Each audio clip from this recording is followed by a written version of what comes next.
Hello बच्चों, good evening. अभिनव science school की online class में आप सबका हार्दिक स्वागत है, आप सबका हार्दिक अभिनंदन है।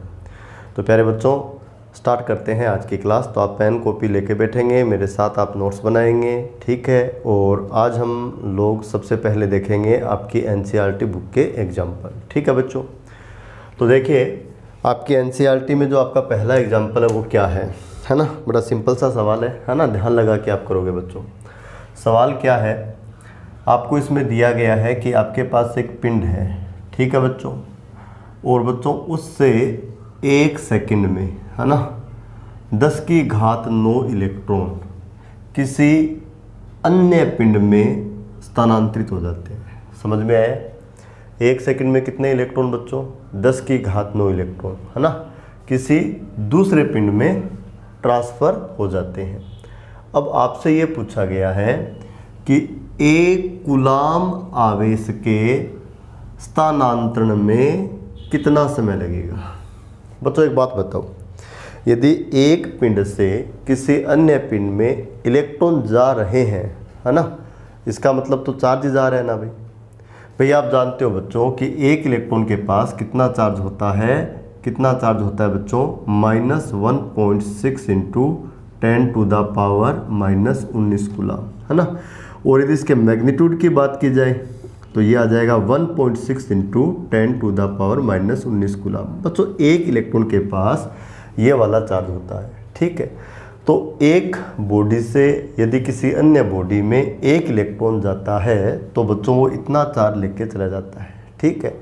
आपसे तो ये कहा गया है कि एक पिंड से दूसरे पिंड में 1 सेकंड में कितने इलेक्ट्रॉन जा रहे हैं? 10 की घात 9 इलेक्ट्रॉन जा रहे हैं, ठीक है। इसका मतलब चार्ज जा रहा है। अब आपसे ये पूछा, यदि इस दर से इलेक्ट्रॉन एक पिंड से दूसरे पिंड में ट्रांसफ़र हो रहे हैं तो एक कूलाम चार्ज को ट्रांसफ़र होने में कितना समय लगेगा, ठीक है। चलो देखते हैं इसका सॉल्यूशन। इसका बच्चों हम हल देखते हैं। तो चलो एक बात बताओ बच्चों, 1 सेकंड में कितने इलेक्ट्रॉन जा रहे हैं? 10 की घात 9 इलेक्ट्रॉन, है ना।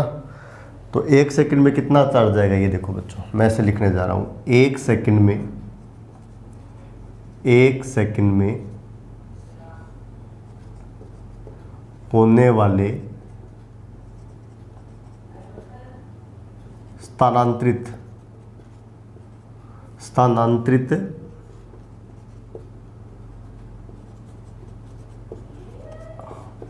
आवेश का मान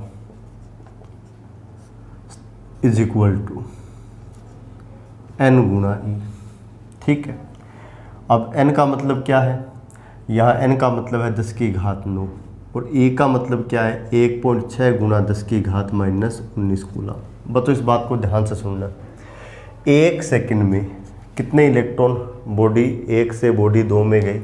तो आंसर है 10 की घात 9 इलेक्ट्रॉन, ठीक है। तो यहाँ n क्या है?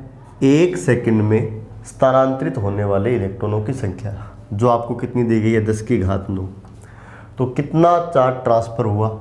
तो n इलेक्ट्रॉन पर जो चार्ज है वो आपका n गुणा ई होगा, है ना। तो जो चार्ज ट्रांसफ़र हुआ है उसका मान होगा n यानी 10 की घात 9 इंटू ई का मतलब 1.6 गुणा 10 की घात -19 कूलाम, ठीक है।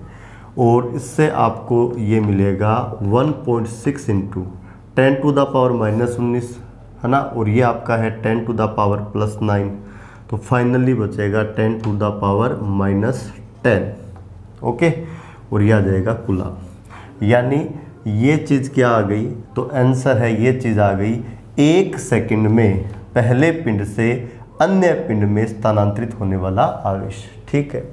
अब आपको पूछा है कि एक कूलाम आवेश के स्थानांतरण में कितना समय लगेगा, है ना। तो यूनिट मेथड से निकाल लेते हैं बच्चों। आप लिखोगे चूंकि 1.6 इंटू 10⁻−10 कूलाम आवेश को स्थानांतरित होने में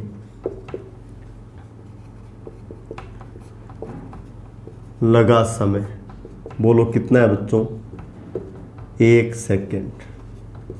कितना है? 1 सेकेंड, है ना। इतने आवेश को, है ना, स्थानांतरित होने में कितना समय लगता है, 1 सेकंड। आपको तो 1 कूलाम के लिए चाहिए, तो आप क्या लिखोगे, इसलिए 1 कूलाम आवेश को स्थानांतरित होने में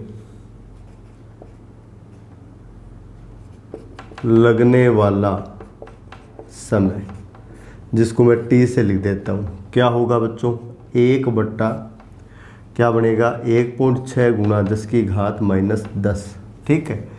और ये जो रिजल्ट है वो किस में आना है, सेकंड में, ये चीज़ आ गई।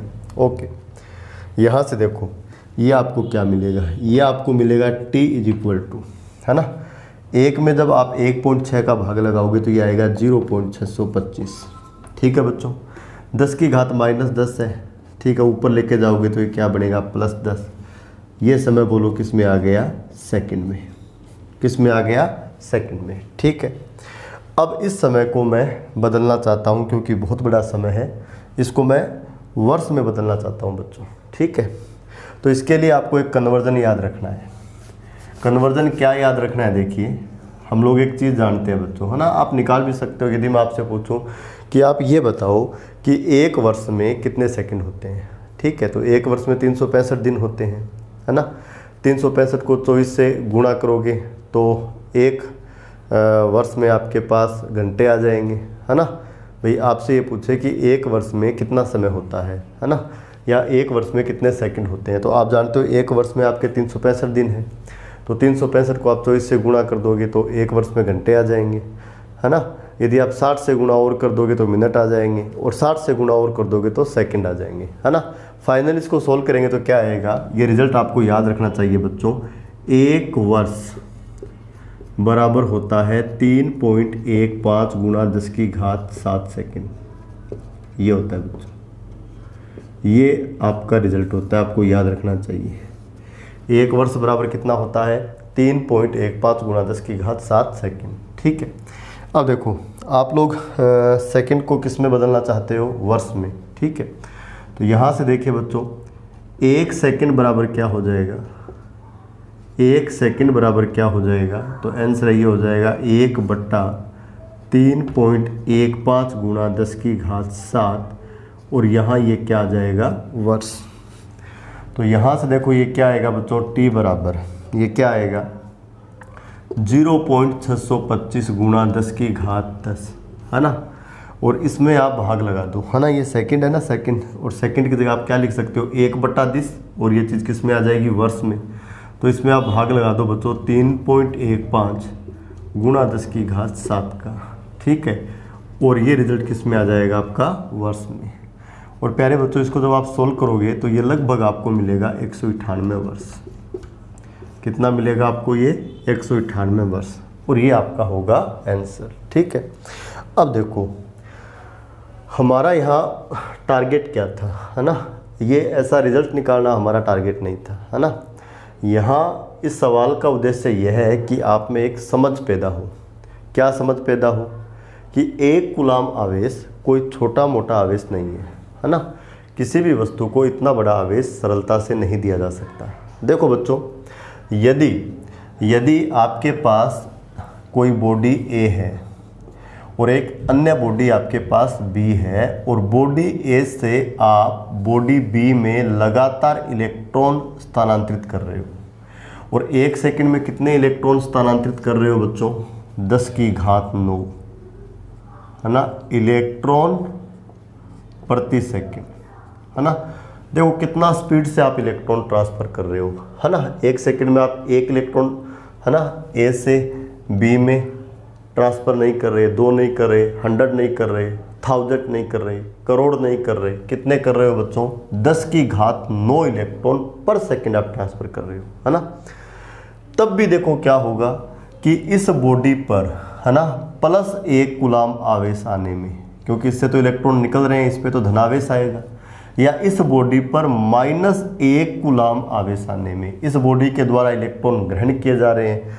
बोलो बच्चों कितना समय लगेगा, 198 वर्ष का समय लगेगा, यानी लगभग 200 वर्ष का समय लगेगा। यानी देखो कितना बड़ा समय लगेगा। इसका मतलब किसी भी बॉडी को 1 कूलाम, है ना, चार्ज देना जो है वो कोई छोटा मोटा वर्क नहीं है। तो बच्चों कूलाम जो है वो आवेश का बहुत बड़ा मात्रक होता है ना। आवेश के जो व्यवहारिक मात्रक होते हैं बच्चों, या आवेश के जो आपको मान दिए जाएंगे ना, वो आपको या तो दिए जाएंगे माइक्रो कूलाम में या फिर आपको दिए जाएंगे मिली कूलाम में। आपको ऐसा दिया जाएगा कि एक वस्तु है जिस पर 20 माइक्रो कूलाम आवेश है ना, या 20 मिली कूलाम आवेश है ना। अब माइक्रो का मतलब तो क्या होता है बच्चों, 10 की घात -6। माइक्रो का मतलब क्या होता है, 10 की घात -6, और ये कूलाम में आ गया। मिली का मतलब क्या होता है बच्चों, 10 की घात -3, और ये क्या आ गया, कूलाम आ गया, है ना। आपको इस प्रकार नहीं मिलेगा कि वस्तु पर 2 कूलाम आवेश है, वस्तु पर 17 कूलाम आवेश है, क्योंकि कूलाम आवेश का एक बहुत बड़ा मात्रक हो गया। और इस प्रकार के आवेश किसी बॉडी को व्यवहारतः नहीं दिए जा सकते, क्योंकि आपने देखा है कि 1 कूलाम आवेश देने में भी यदि हम इस वाले स्पीड से यदि इलेक्ट्रॉन ट्रांसफ़र कर रहे हैं तो अपने को लगभग कितने लगते हैं बच्चों, 200 वर्ष लगते हैं। तो बॉडी पर जो चार्ज, है ना, प्रेजेंट रहते हैं वो बच्चों इस वाले ऑर्डर में होते हैं, या तो माइक्रो कूलाम में या फिर किस में होते हैं, मिली कूलाम में। तो जब भी हम न्यूमेरिकल बनाएंगे, बॉडी पर इतना चार्ज है, बॉडी पर चार्ज का वैल्यू क्या होगा, है ना, तो आपको एक माइंडसेट रखना चाहिए कि चार्ज जो है वो आपको या तो मिलेगा किसमें, माइक्रो कूलाम में, या फिर आपको किसमें मिलेगा, मिली कूलाम में। और आपको यदि नहीं पता है तो ये याद रख लेना कि जो आपका माइक्रो होता है इसका मतलब होता है 10 की घात -6, और जो मिली होता है उसका मतलब है 10 की घात -3। माइक्रो का मतलब 10 की घात -6 और मिली का मतलब 10 की घात -3। तो बच्चों ये पहला सवाल था, ठीक है। तो यदि एक बॉडी से दूसरी बॉडी में 1 सेकंड में कितने इलेक्ट्रॉन जा रहे हैं, 10 की घात 9, है ना। तो बच्चों 1 कूलाम चार्ज ट्रांसफ़र होने में कितना समय लगेगा, तो आपने कैलकुलेट किया, बहुत लंबा समय लगेगा। कितने वर्ष, 198 वर्ष। एक चीज़ आपको यहाँ और याद रखनी है, आगे भी कई बार हम लोगों को इस तरह के कन्वर्जन करने पड़ते हैं, है ना। टाइम आपको सेकंड में दिया हुआ हो और हमें उस टाइम को वर्ष में कन्वर्ट करना होता है, तो ये कन्वर्जन आप याद रख सकते हो कि 1 year is equal to 3.15 into 10⁻7 second, है ना। लगभग लाइट का जो स्पीड है ना उस जैसा वैल्यू है, आपको याद रह जाएगा ना। लाइट का स्पीड कितना होता है,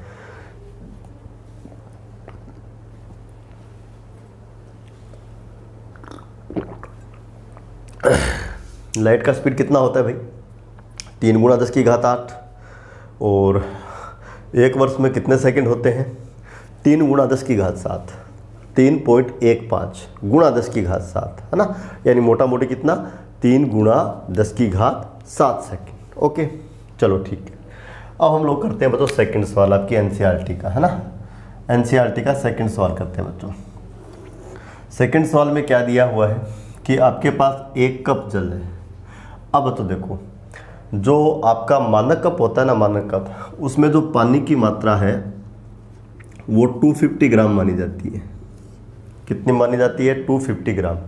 यदि आपको नहीं दिया गया है तो आपको 1 कप जल, इसका मतलब आपको ये मानना है कि कप में जो जल की मात्रा है वो कितनी है, 250 ग्राम। ओके, ये मानक कप की बात है। जनरल तो कप छोटे बड़े कुछ भी हो सकते हैं ना, 100 ग्राम पानी भी आ सकता है, 300 ग्राम पानी भी आ सकता है, लेकिन जो मानक कप है ना उसके लिए हम लोग मानते हैं बच्चों कि मानक कप में जो जल की मात्रा है वो कितनी होती है, 250 ग्राम, है ना, 250 ग्राम। तो आपको कहा गया है कि 1 कप जल में कितने धन तथा ऋण आवेश होते हैं। यानी 1 कप जल में आपको धनावेश का मान ज्ञात करना है ना, और 1 कप जल में आपको ऋणावेश का मान ज्ञात करना है। धनावेश का मान ज्ञात करना है और उसके साथ साथ आपको ऋणावेश का मान भी ज्ञात करना है, ठीक है। तो इसका सॉल्यूशन देखते हैं। ये भी बड़ा सिंपल सा सवाल है, इसका सॉल्यूशन भी देखते हैं। देखो बच्चों, ये आपका है वाटर मॉलिक्यूल, ठीक है बच्चों, और इसका जो अणुद्रव्यमान है, इसका जो अणुद्रव्यमान है ना, वो बोलो कितना होता है। देखो बच्चों, जो आपका ऑक्सीजन मॉलिक्यूल होता है उसको आप लिखते हो 8O16, ठीक ठीक है। जो हाइड्रोजन मॉलिक्यूल है उसको आप क्या लिखते हो 1H1, और इसमें हाइड्रोजन के कितने मॉलिक्यूल हैं 2, ठीक है।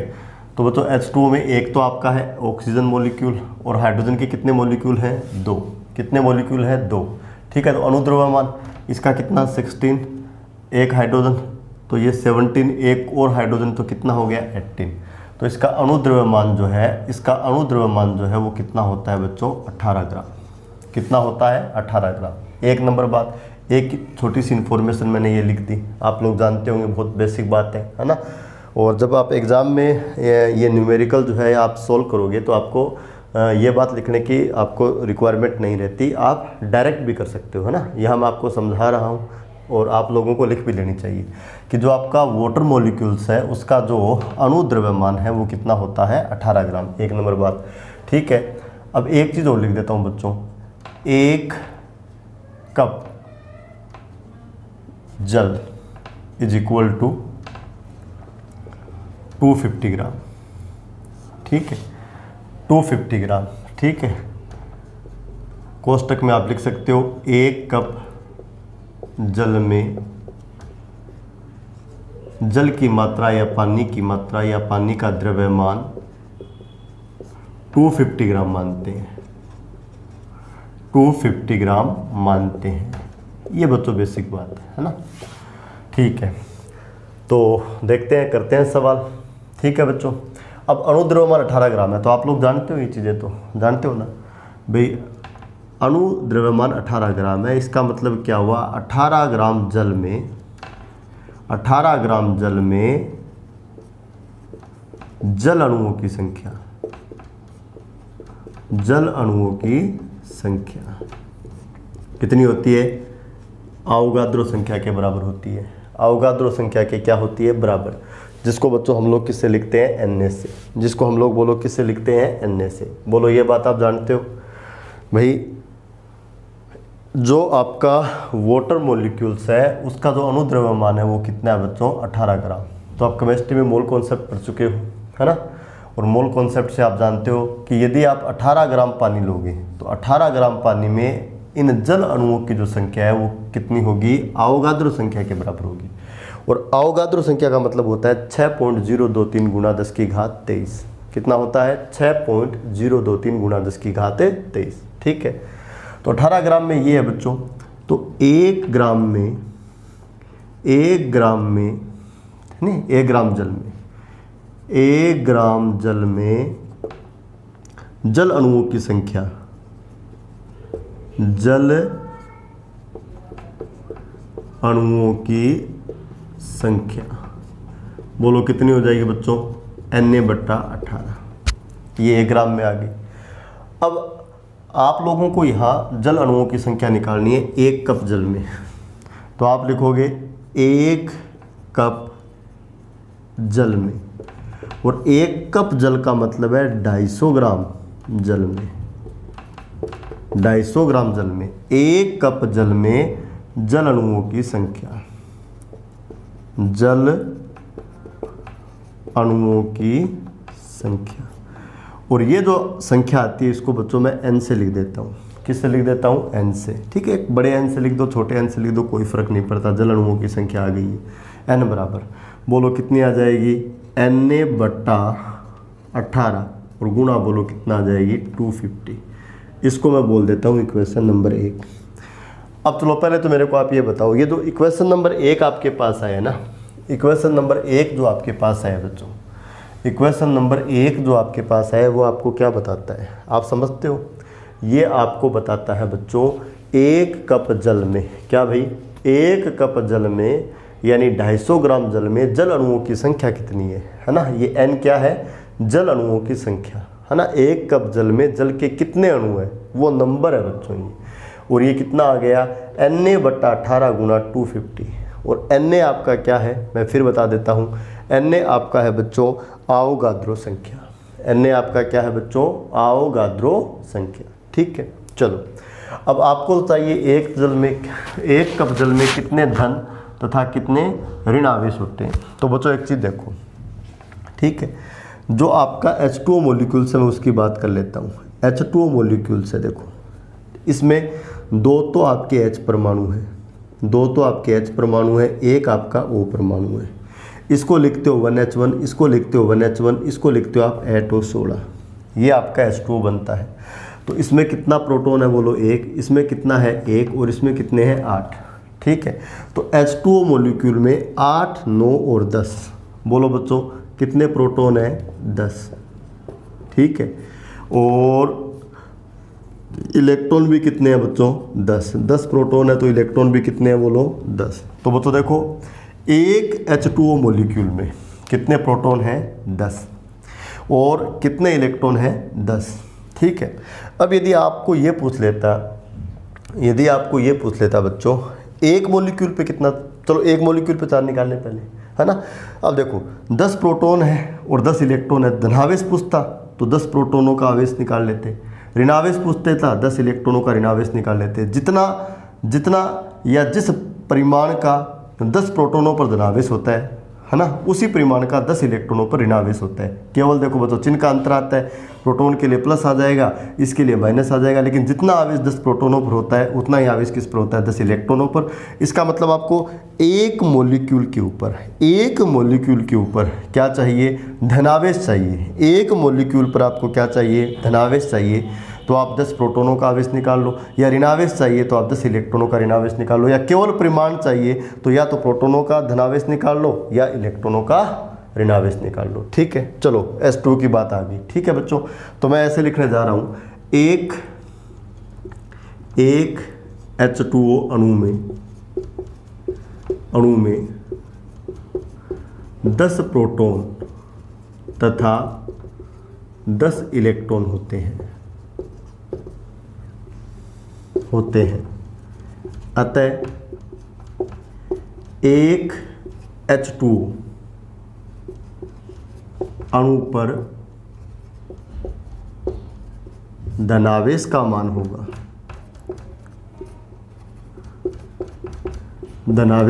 होगा, इसको मैं किससे लिख दूं Q से। बोलो Q बराबर क्या होगा N गुणा E, यानी 10 गुणा E का मतलब बोलो कितना 1.6 गुणा 10 की घात, नंबर ऑफ प्रोटॉन बोल दो इसको 19, और ये क्या आ गया कूलाम, और फाइनली ये कितना आ जाएगा 1.6 गुणा 10 की घात माइनस 18 कूलाम। ये आ गया धनावेश।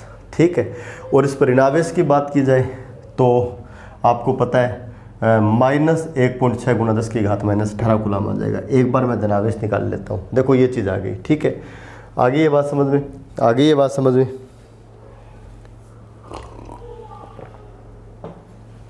अब देखो बच्चों 1.6 गुणा 10 की घात माइनस 18 कूलाम एक पे आ गया।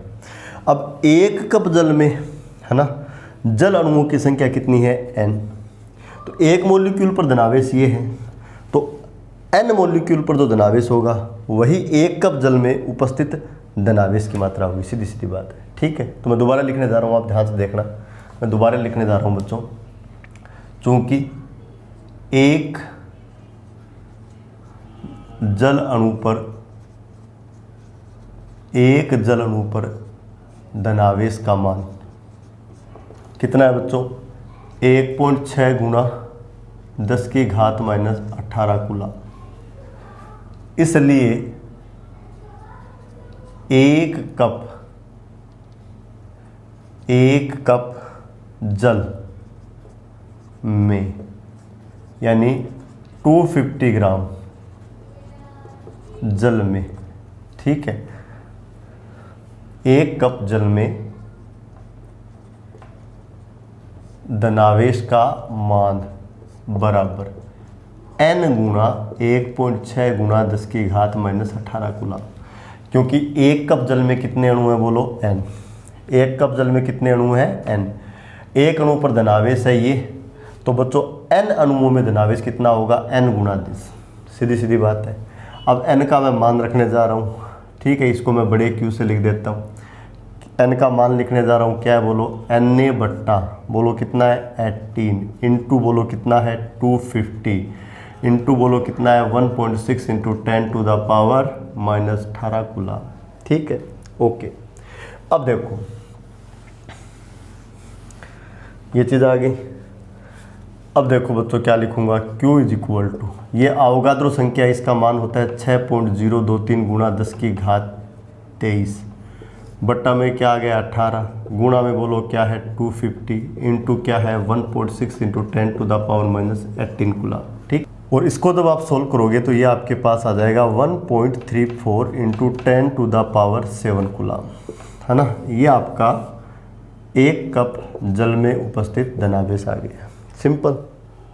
अब देखो बच्चों, 1 कप जल में आपको ऋणावेश चाहिए, है ना, तो धनावेश और ऋणावेश की मात्रा बराबर होती है, तो आप लिखोगे तथा ऋणावेश Q बराबर माइनस लिख दोगे बस, और क्या है 1.34 into 10 to the power 7 coulomb, क्योंकि 10 प्रोटॉन होते हैं एक मॉलिक्यूल्स में, तो इलेक्ट्रॉन भी कितने होते हैं 10, तो जितना धनावेश होगा उतना क्या होगा ऋणावेश। तो इस सवाल को करने का तरीका समझ लो बच्चों, इस सवाल को हल करने का तरीका समझ लो।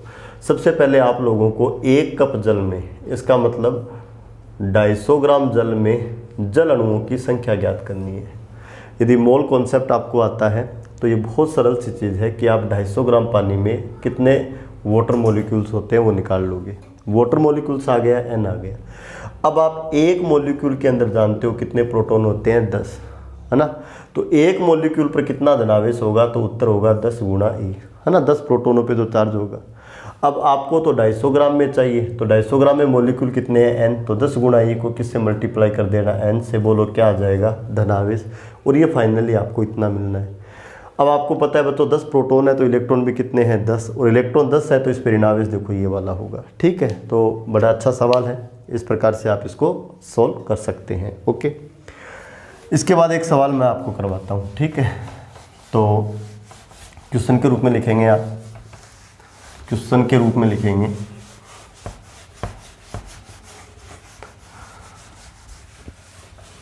लिखिए,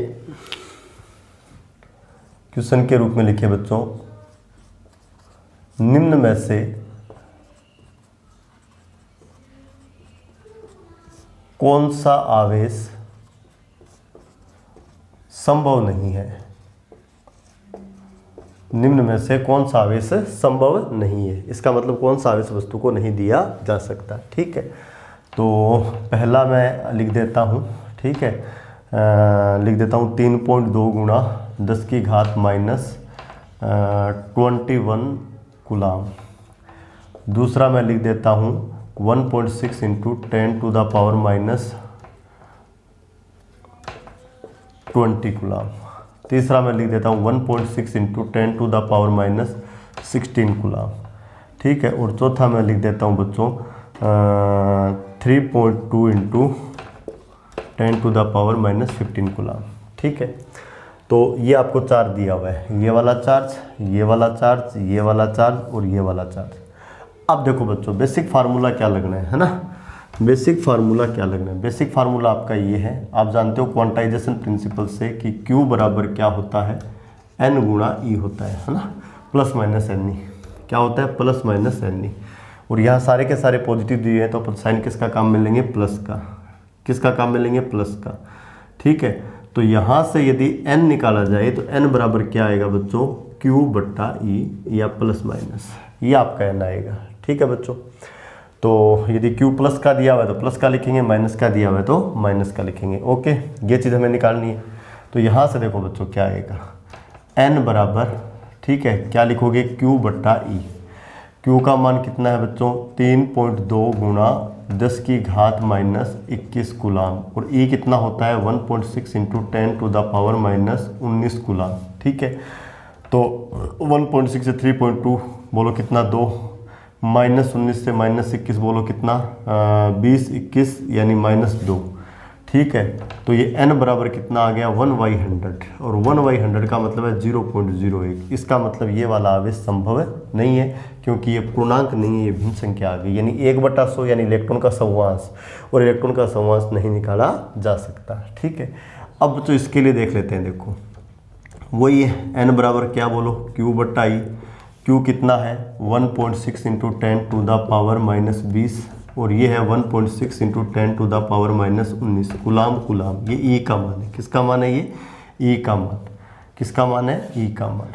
1.6 से 1.6 हटा दो ठीक है, ये कोई MCQ नहीं है कि इन चारों में से कोई एक सही होगा, हमें इन चारों को चेक करना है। ठीक है, तो ये कूलाम से कूलाम कटेगा, फाइनली n बराबर कितना आएगा 1/10 यानी 0.1, है ना। इसका मतलब ये भी संभव नहीं है क्योंकि n आपका पूर्णांक होना चाहिए। मैंने बताया था ना n बराबर या तो 1 होगा या 2 होगा या 3 होगा। इलेक्ट्रॉन को अंशों में नहीं निकाला जा सकता। यहाँ n का मान कितना आ गया 1/10, यानी 1/10 इलेक्ट्रॉन निकालोगे तब इतना चार्ज आएगा, जबकि 1/10 यानी इलेक्ट्रॉन का 10वां भाग यानी इलेक्ट्रॉन का 10वां अंक किसी भी बॉडी से नहीं निकाला जा सकता। ठीक है, इसके बाद देखो बच्चों इसको चेक कर लेते हैं, है ना। वही बात है, n बराबर क्या बोलो Q/I। Q दिया हुआ है 1.6 × 10⁻16 कूलाम। E का मान होता है -19 कूलाम। कूलाम से कूलाम 1.6 से 1.6 चला गया, -16 से -19 जाएगा, नीचे -3 बचना है, ऊपर जाके +3 तो ये कितना आएगा 1000। इसका मतलब ये संभव है। यानी यदि आप किसी बॉडी से कितने इलेक्ट्रॉन निकाल लोगे बच्चों 1000, कितने इलेक्ट्रॉन निकाल लोगे 1000, तो उस पर कितना चार्ज आ जाएगा, तो आंसर इतने वाला चार्ज आ जाएगा। ठीक है, इसको चेक कर लेते हैं। वही बात है, n बराबर क्या भाई Q/I। Q कितना दिया हुआ है 3.2 × 10⁻15 कूलाम बट्टा E का मतलब 1.6 × 10⁻19 कूलाम। ठीक है, कूलाम से कूलाम चला गया, ये कितना आया बोलो 2, कितना आया बच्चों 2। ठीक है, 4 तो 2 × 10⁻4 15 और ये नीचे 4 बच जानी है, तो 1 2 3 4 कितना 20,000। ठीक है, इसका मतलब पॉसिबल है, यानी किसी बॉडी से यदि आप 20,000 इलेक्ट्रॉन निकाल लोगे तो उस पर इतने वाला चार्ज आ जाएगा। ठीक है, तो बच्चों जो आपका क्वांटाइजेशन प्रिंसिपल है, क्वांटाइजेशन प्रिंसिपल आपका क्या होता है बच्चों Q बराबर +-NE, है ना। इसमें n क्या है, वस्तु से हटाई गई या वस्तु के द्वारा ग्रहण किए गए इलेक्ट्रॉनों की संख्या, है ना। ये आपको कितना मिलेगा Q/I। यदि आपको कोई चार्ज दिया हुआ है और आपको ये चेक करना है कि वो चार्ज पॉसिबल है या पॉसिबल नहीं है, यानी उतना चार्ज किसी बॉडी को दिया जा सकता है या नहीं दिया जा सकता, तो आप इस सूत्र में उस Q का मान रखो और किसका मान निकालो n का। n यदि भिन्न संख्या आ जाए बच्चों, है ना, क्या आ जाए भिन्न संख्या आ जाए, है ना, जैसे 1.5 2.75, है ना, या 0.1 या 0.01, है ना, इसका मतलब पॉसिबल नहीं है। n हमेशा क्या होना चाहिए धनात्मक पूर्णांक, यानी या तो आपको मिलेगा 1 या 2 या 3 या 4 सो ऑन। ठीक है, तो देखो पहले वाले चार्ज के लिए कितना मिला 0.01, पॉसिबल नहीं है। दूसरे के लिए कितना मिला 0.01, ये भी पॉसिबल नहीं है। तीसरे के लिए मिला 1000, हाँ 1000 इलेक्ट्रॉन जो है वो निकाले जा सकते हैं या दिए जा सकते हैं, तो इतना चार्ज पॉसिबल है। इसका मतलब ये वाला चार्ज पॉसिबल है। किसी भी बॉडी से यदि आप 1000 इलेक्ट्रॉन निकालोगे तो उस पर बच्चों इतना चार्ज आ जाना है। ठीक है, इसी टाइप से चौथे के लिए आपने देखा तो आपको मिला 20,000, ये भी पॉसिबल है। किसी भी बॉडी से यदि आप 20,000 इलेक्ट्रॉन निकाल लोगे तो उस पर कितना चार्ज आ जाएगा, तो आंसर उस पर चार्ज कितना आ जाएगा बच्चों 3.2 × 10⁻15 कूलाम। ठीक है, ओके। इसके बाद देखो बच्चों हम लोग पढ़ रहे थे क्या, आवेशों के गुणधर्म। पहला गुणधर्म आप लोगों ने क्या पढ़ा बच्चों कि सजातीय आवेशों के मध्य प्रतिकर्षण होता है, विजातीय आवेशों के मध्य आकर्षण होता है। ठीक है, दूसरा आपने पढ़ा आवेश संरक्षित रहता है। तीसरा आपने पढ़ा आवेश का जो है वो क्वांटीकरण होता है, यानी आवेश एक क्वांटीकृत राशि है। ठीक है, अब हम इसका चौथा गुण पढ़ रहे हैं नंबर 4, जिसको हम लोग बोलते हैं आवेश की योज्यता। क्या बोलते हैं बच्चों, आवेश की योज्यता। योज्यता का मतलब जोड़ है, यानी आवेश जुड़ता किस प्रकार से, है ना, आवेश जुड़ता किस प्रकार से, ये पता लगेगा। बहुत सिंपल चीज़ है, फटाफट लिख लो। देखो बच्चों, किसी निकाय का कुल आवेश, किसी निकाय का कुल आवेश उस निकाय में उपस्थित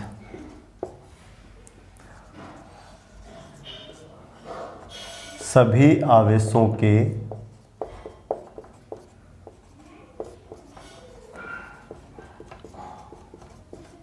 सरल बीजगणितीय योग के बराबर होता है, यही आवेश की योज्यता है।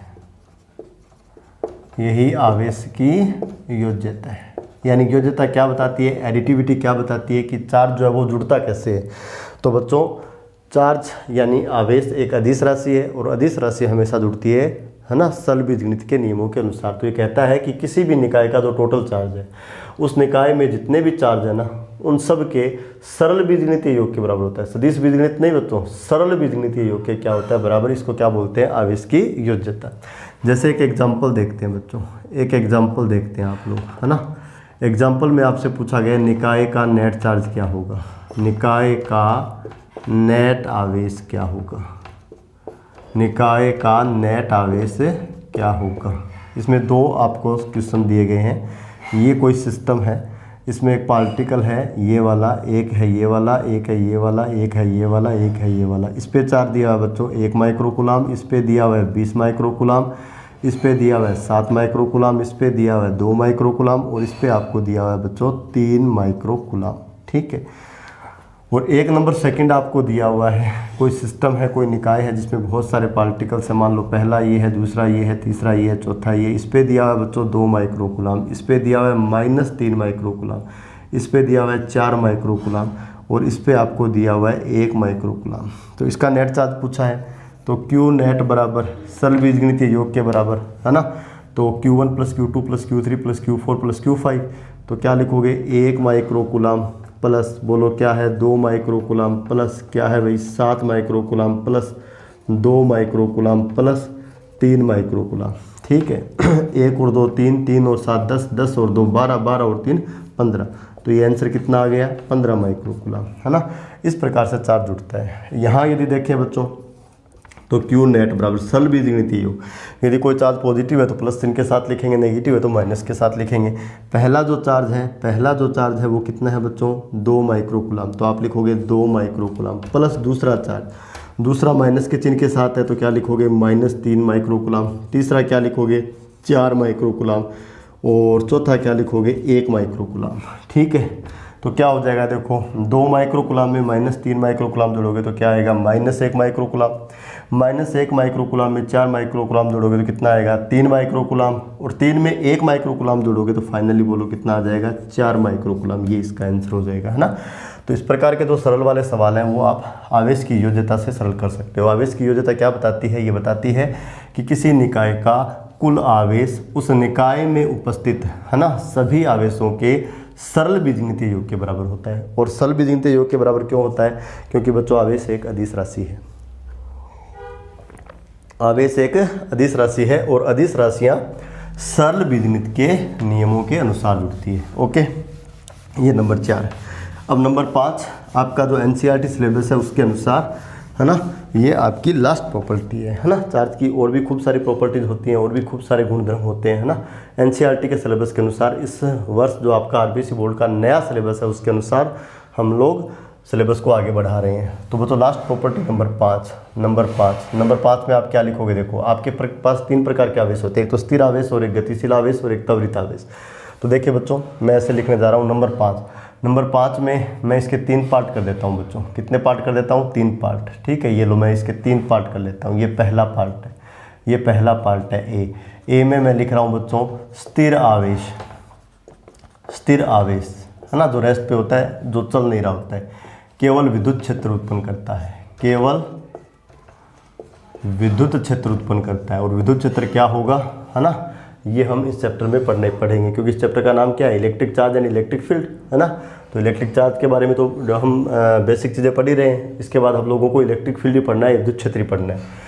स्थिर आवेश केवल विद्युत क्षेत्र उत्पन्न करता है। विद्युत क्षेत्र को बच्चों ई से लिखते हैं, मैं आपको बता देता हूँ अभी किससे लिखते हैं, ई से। केवल विद्युत क्षेत्र उत्पन्न करता है। ठीक है बच्चों। बी अब बी में है बच्चों गतिशील आवेश। क्या बच्चों, गतिशील आवेश।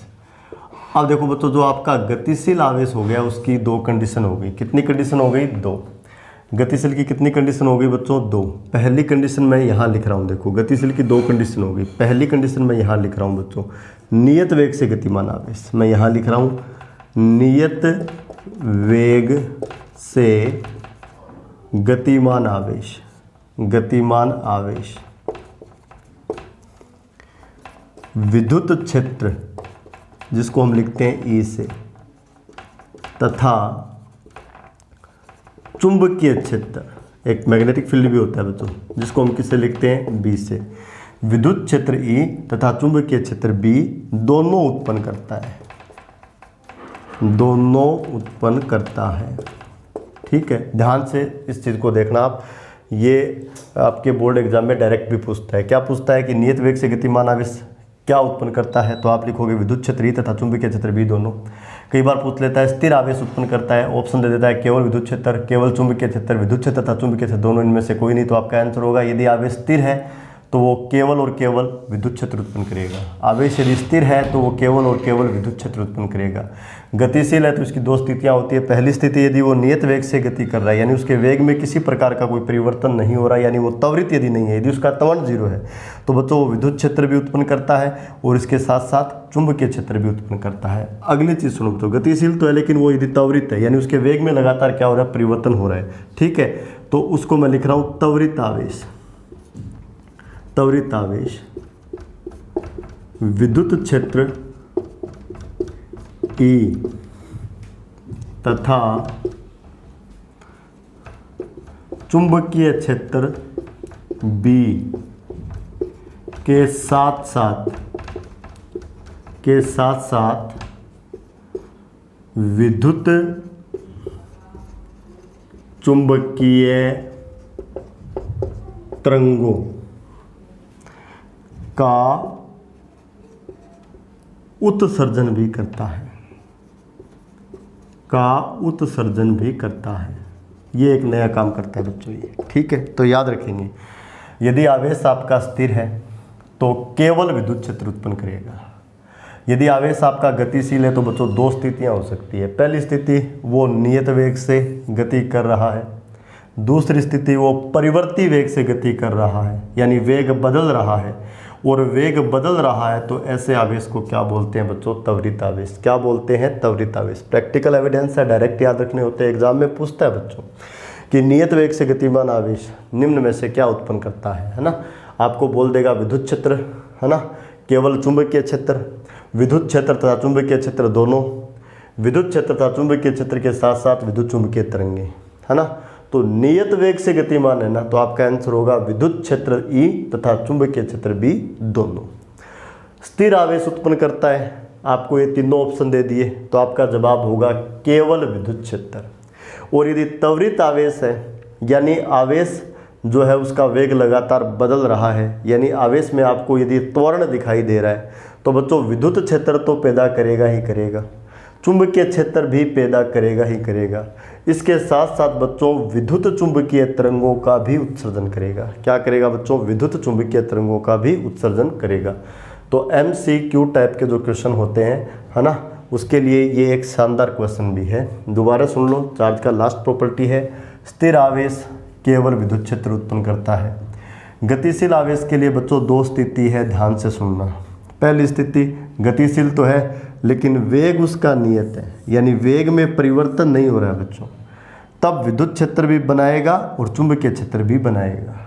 लेकिन यदि वेग में परिवर्तन हो रहा है, यानी उसमें त्वरण है, यानी वो त्वरित आवेश है, तो बच्चों विद्युत क्षेत्र भी बनाएगा, चुंबकीय क्षेत्र भी बनाएगा और इसके साथ साथ विद्युत चुंबकीय तरंगों का उत्सर्जन भी करेगा। ठीक है, तो बच्चों ये आपके थे आवेशों के गुणधर्म। ठीक है, तो प्यारे बच्चों आज की क्लास को यही हम पूरा करते हैं और कल जो हमारी क्लास लगेगी उसमें हम लोग पढ़ेंगे बच्चों कूलाम का नियम। ठीक है, कूलाम का नियम जैसे न्यूटन का गुरुत्वाकर्षण का सार्वत्रिक नियम था, क्या बताता था, दो द्रव्यमानों के मध्य लगने वाले गुरुत्वाकर्षण बल को, है ना।